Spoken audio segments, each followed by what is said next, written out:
Vamos estudar a parábola do rico e insensato, conforme Lucas capítulo 12. Lucas capítulo 12, a parábola do rico e insensato. E a gente não começa a estudar a Bíblia aqui sem antes fazer uma oração.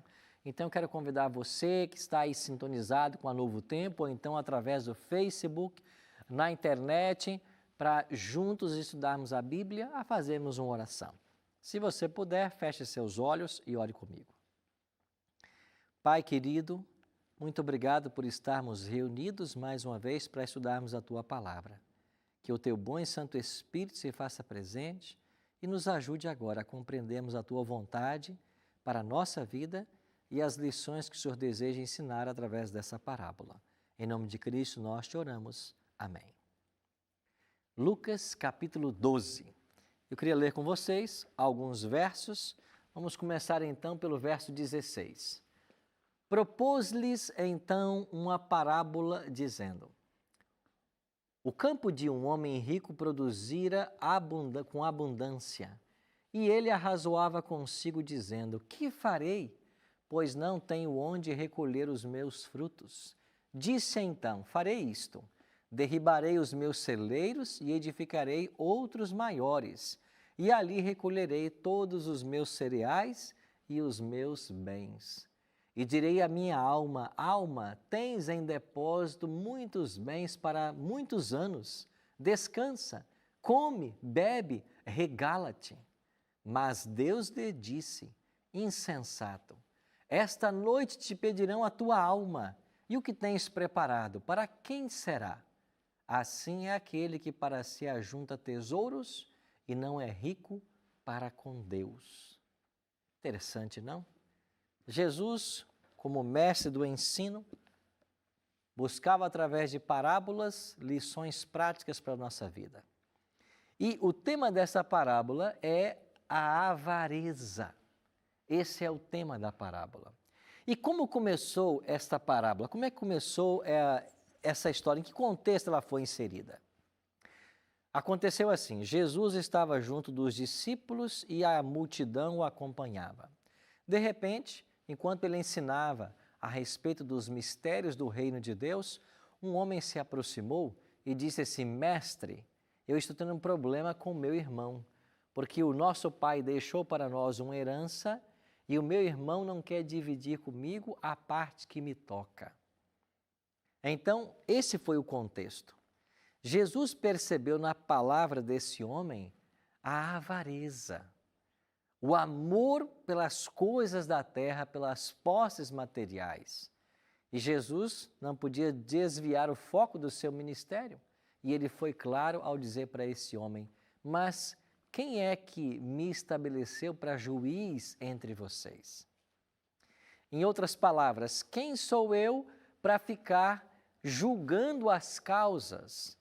Eu não estou aqui para isso, então vocês têm que procurar as pessoas de direito. Mas ele, percebendo a avareza desse homem, ele então contou a história que nós acabamos de ler. E ele diz nessa parábola que havia um rico homem e a colheita dele produziu com fartura. Veja, o homem já era rico. Jesus não disse também que a riqueza desse homem fora adquirida de forma ilícita, não. Ele era um homem rico e a colheita produziu tanto que ele não tinha aonde guardar o cereal. O que ele faz? Ele diz para ele mesmo: eu vou derrubar os meus celeiros e construir outros maiores para ajuntar todo o cereal que foi produzido agora. Mas Deus diz para ele: louco, você não sabe, mas essa noite te pedirão tua alma. Ou seja, você morrerá essa noite. E para quem vai ficar todos os bens que você acumulou ao longo da sua vida? E Jesus, quando termina de contar essa história, aqui no último verso do capítulo 12, na parábola, ele diz assim: Assim é o que entesoura para si mesmo e não é rico para com Deus. Quer dizer, você pode ser rico para você mesmo ou você pode ser rico para Deus. Essa é a possibilidade que Jesus está colocando aqui nesse texto. Interessante que Jesus usou aqui uma expressão muito forte. Jesus diz assim: louco, esta noite te pedirão tua alma. Por que Jesus chama esse homem de louco? Bom, no Salmo 14, verso 1, Davi diz assim: o louco diz não há Deus. Louco é aquele que nega a existência de Deus. Louco é aquele que também não nega a existência de Deus, mas não reconhece as bênçãos de Deus. Esse era o caso desse homem rico da parábola. Ele não reconhecia que Deus havia abençoado a terra com chuva e com sol. Ele não reconhecia que é Deus quem faz frutificar todo grão, todo cereal, toda árvore frutífera. É Deus quem faz frutificar. Ele não reconhecia que o milagre dessa colheita abundante provinha das mãos de Deus. Ele não se via como um mordomo de Deus, apenas responsável por administrar aquilo que Deus havia colocado em suas mãos. Você percebe no discurso desse homem um egocentrismo sem tamanho. Volta a sua atenção para a parábola mais uma vez e percebe as palavras desse homem, se ele não era um tremendo egocêntrico. Primeiro ele diz assim: ele arrazoava consigo mesmo, verso 17. Então ele não buscava conselho de ninguém, ele não orava a Deus, ele arrazoava consigo mesmo. Ele dizia: farei isto, eu vou destruir os celeiros, farei isto, eu vou reconstruir maiores. Depois eu direi para minha alma, percebe aqui os pronomes possessivos, né? Para minha alma, olha, você agora descansa, arregala-te, bebe, farta-te dos bens. Um homem tremendamente egocêntrico. E mal sabia ele que naquela noite chegaria para ele a morte, e a pergunta de Jesus foi: para quem ficarão os teus bens? O que Jesus quer nos ensinar com esta parábola? Eu queria mostrar para vocês uma imagem que talvez reflete um pouquinho do que Jesus queria ensinar. Há pessoas que só olham para baixo nessa vida, estão encurvadas para a terra, para os bens materiais, para as coisas desse mundo. Essa é a grande maioria. E há poucas pessoas que estão de fato olhando para os céus, que reconhecem a existência de Deus, percebem esse Deus maravilhoso que provê para nós todos os recursos. Afinal de contas, a Bíblia é clara em ensinar de que nós não devemos dizer no nosso coração que foi a minha força, o meu braço, ou a minha sabedoria que me ajudou a adquirir riquezas. Não, isso são bênçãos que vêm do Senhor. Se eu estou conversando agora, falando para um homem rico, para uma mulher rica, coloque isso no seu coração. Tudo que você tem é porque Deus quis dar para você. Não é por habilidades tuas, não é pela sua capacidade mental, a sua capacidade de liderança, a sua capacidade de empreender, não. É porque Deus foi bondoso com você. É por isso que você tem o que você tem. Agora, se Deus colocou algo na sua mão, preste atenção. É porque Deus quer usar você para abençoar outras pessoas. No caso desse homem rico da parábola, ele já tinha os seus celeiros abarrotados de cereal e a colheita produzida com abundância. O que Deus esperava que ele fizesse? Que ele atendesse ao órfão, que ele atendesse à viúva, que ele atendesse ao pobre e ao necessitado, que ele usasse dos bens que Deus havia colocado em suas mãos para abençoar outras pessoas. Mas ao invés disso, Cristo disse não. Ele só pensava em si mesmo. Ele queria juntar para si. E ainda disse assim para a sua alma: come, bebe, arregala-te. Você tem provisão para o resto da vida. Jesus pergunta: naquela noite a morte chegaria para ele, e para quem ficaria tudo isso?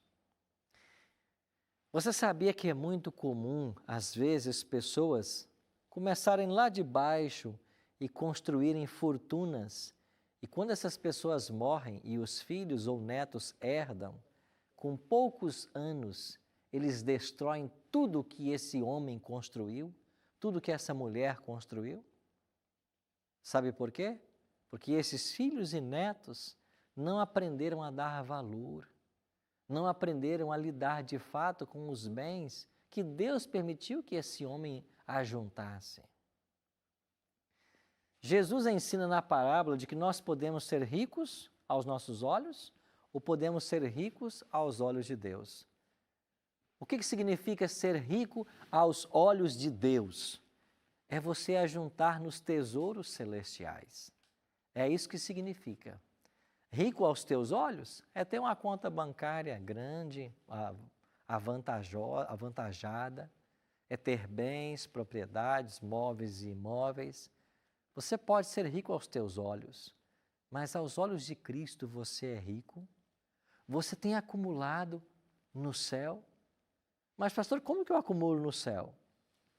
É o que eu acabei de explicar para você.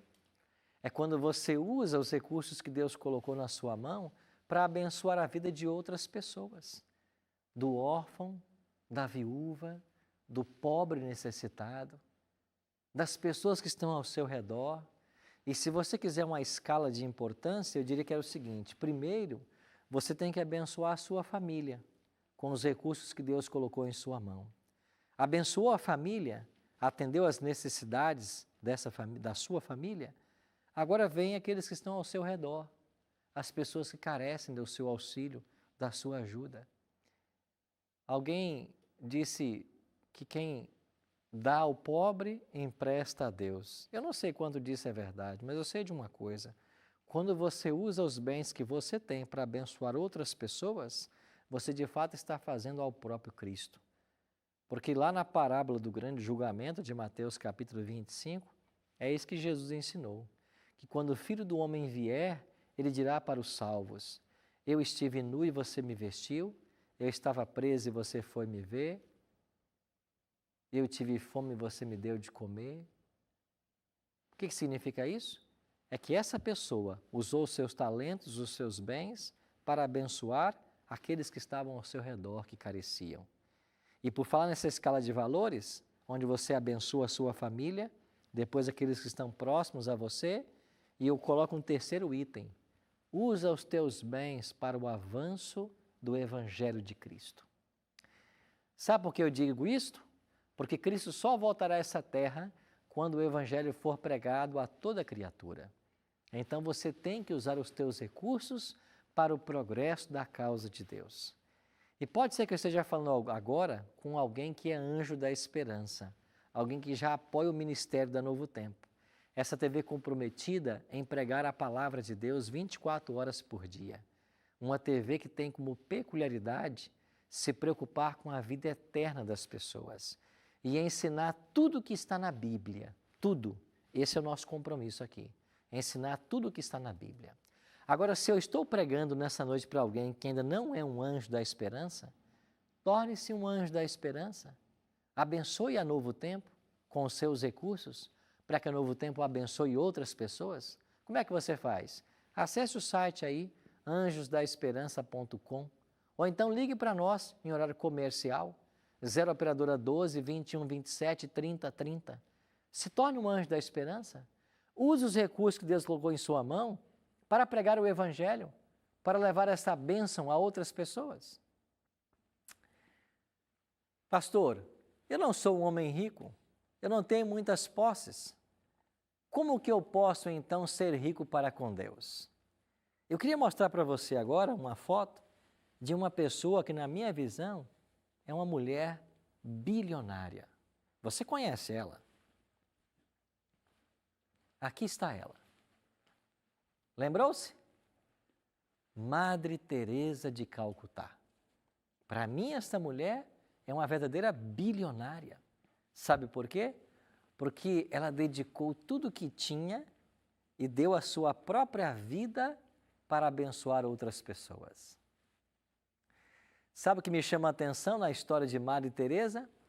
Ela disse assim: o amor dói. O amor dói. Porque quando você ama de fato as pessoas e se interessa pelo bem-estar delas, você está preocupado em se doar, em doar o que você tem e se doar para o benefício das pessoas. E alguns podem pensar que o que ela fez, principalmente lá em Calcutá, na Índia, poderia ser de pouca importância.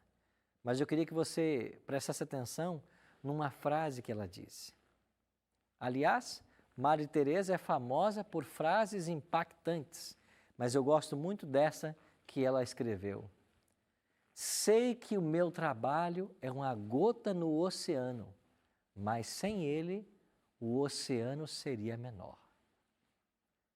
Sei que o meu trabalho é uma gota no oceano, mas sem ele, o oceano seria menor. Sábias as palavras, não? Aqui está um claro exemplo de alguém que aprendeu que tudo que tinha deveria ser usado em benefício do próximo. Que história fabulosa essa mulher legou para a humanidade. Esta é a mesma lição que Jesus está ensinando nessa parábola que nós acabamos de ler. O louco só pensava em si mesmo, um homem tremendamente egocêntrico, confiava nas riquezas. Foi por isso que Paulo escreveu lá em 1 Timóteo 6,10 que o dinheiro, o amor ao dinheiro é a raiz de todos os males. Não o dinheiro, o amor ao dinheiro, porque o dinheiro pode ser usado como uma bênção para muitas pessoas. Um outro detalhe interessante dessa história é que esse homem cometeu 3 erros, o homem da parábola. Primeiro, ele enganou-se quanto ao propósito da sua vida. Ele achou que a sua existência era apenas para o seu benefício. Esse foi o seu primeiro erro. Um segundo erro, ele não fez uso correto dos recursos. Ele não abençoou ninguém, usou apenas para a sua vida. E um terceiro erro, ele enganou-se em sua negligência quanto ao futuro. Ele não pensou na vida eterna, ele não pensou na vida por vir, ele só pensou no aqui e agora. Este foi um tremendo erro que esse homem cometeu. Você pensa apenas no aqui e agora ou você está de olho no futuro, na eternidade?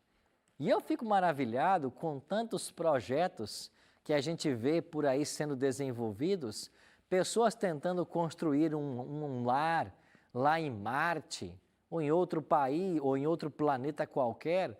Alguns estão tentando congelar seus corpos para que no futuro eles possam de alguma forma voltar.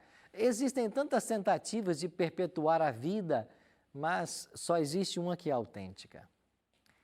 E sabe qual é a forma autêntica de se perpetuar a vida? Crer em Jesus Cristo como teu Salvador pessoal, porque Ele disse assim, eu sou o caminho, a verdade e a vida. Aquele que crê em mim, ainda que morra, viverá. O terceiro e maior erro desse homem da parábola foi não olhar para o futuro, não ter consciência de uma vida eterna que o aguardava. E naquela noite, quando Deus disse para ele, você vai morrer, de que adiantou todos os bens que você acumulou? Você tem bens acumulados? Abençoa a sua família, abençoa as pessoas que estão ao seu redor, os pobres, os necessitados, os órfãos e as viúvas. Use os seus recursos para a pregação do Evangelho. Apoie o ministério da Novo Tempo. Assim você estará cumprindo o plano de Deus para a sua vida. Sabe por quê? Porque de fato nós temos que ser ricos para com Deus. E nós somos ricos para com Ele quando nós pensamos no bem do próximo. Quando pensamos na vida eterna que está disponível para todas as pessoas. Quando nós projetamos um céu para as pessoas e não apenas essa vida. E esse foi o erro do homem da parábola. Não cometa esse erro. A sua vida não se limita aos anos que você tem nessa terra. A nossa vida é apenas um vestibular, um teste que nos prepara ou não para a vida eterna, porque diante de todos nós, Deus colocou a vida eterna. Esse é o maior presente que o céu poderia dar, e esse livro apresenta claramente o caminho para a vida eterna. Há uma coroa para você, meu amigo. A vida eterna te espera. Agora, não deixe que as riquezas que você tem sejam um empecilho para isto. Você sabia que para muitos a pobreza é uma bênção? Sabe por quê? Porque se tivessem dinheiro, também se desviariam do caminho da vida eterna. Eu queria convidar você a refletir comigo um pouquinho mais a respeito disso. Existe uma coroa no céu, aguardando todos nós, aguardando eu e você. Existe uma vida eterna que nos foi prometida graças ao sacrifício de Cristo na cruz do Calvário. O verdadeiro sentido, o real sentido dessa vida é nos prepararmos para a vida futura. Alguém escreveu certa vez que todo aquele que faz ou aquele que faz todo o preparo para esta vida e nenhum para a vida futura é sábio por um momento, mas nécio por toda a eternidade. Você está se preparando para a vida futura? Os recursos que Deus colocou em sua mão, você os está usando para a sua vida espiritual, para se preparar para o céu, para ajudar outros também a se preparar para o céu? Ou os recursos que Deus colocou em sua mão estão se tornando um empecilho para o céu? Esse era o problema do homem da parábola. Amigo, Deus quer você no céu. Há uma coroa preparada para você. Deus tem para você já um novo nome. No guarda-roupa de Deus há uma veste com o seu número. Tudo está pronto. Ajunte para você tesouros nos céus. Se você é rico nessa terra, também seja rico aos olhos de Deus. Se você é pobre dos bens materiais, você pode ser rico aos olhos de Deus. Sabe por quê? Porque nós ajuntamos tesouros nos céus quando abençoamos a vida daquele que está ao nosso redor. E eu queria orar por você agora.